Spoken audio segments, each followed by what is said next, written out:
Imagine une bombe à retardement, juste sous tes pieds.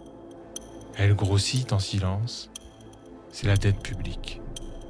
Aujourd'hui, je vais t'expliquer pourquoi elle nous menace tous et pourquoi le débat Hidalgo contre CNAFO à Paris n'est que la version locale d'un énorme problème national.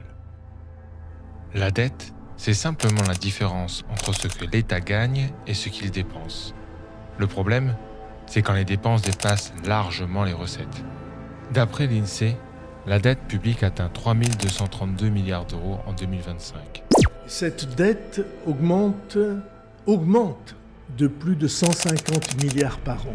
Et pour le dire plus simplement et pour que chacun mesure exactement la charge immense qui pèse sur nos épaules, ça signifie que chaque seconde qui passe, chaque seconde, la dette de la France augmente de 5 000 euros. 5 000 euros de dette supplémentaire par seconde. Voilà où nous en sommes. Pour financer ce trou, l'État émet des obligations. C'est un prêt, comme quand tu achètes ta maison. Rien de grave en soi. Tout le monde emprunte. Sauf que pour rembourser les anciens prêts, on en fait de nouveaux. C'est comme éteindre un feu avec de l'essence.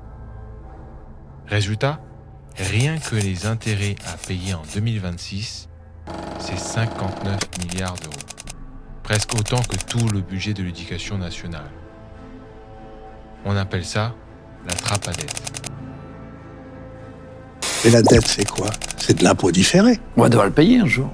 Donc c'est de l'impôt différé. Et qui va le payer du coup? Nos fils, nos enfants? Nos petits-enfants. Mais ils n'ont pas voté pour ça. Donc un pays qui fait de la dette, c'est profondément antidémocratique, parce que ça veut dire que ceux qui vont payer l'impôt ne l'ont pas voté. Et donc ce n'est plus une démocratie.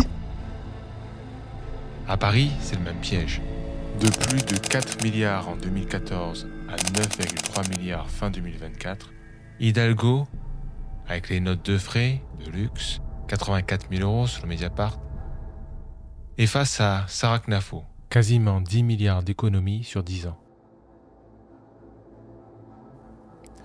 Donc, continue à dépenser sans compter ou serrer la ceinture tout de suite. Deux choix, deux futurs très différents. Es-tu prêt à laisser cette bombe à tes enfants ou tu préfères te réveiller maintenant? Abonne-toi si tu veux voir la suite et n'oublie pas de regarder ma dernière vidéo juste là.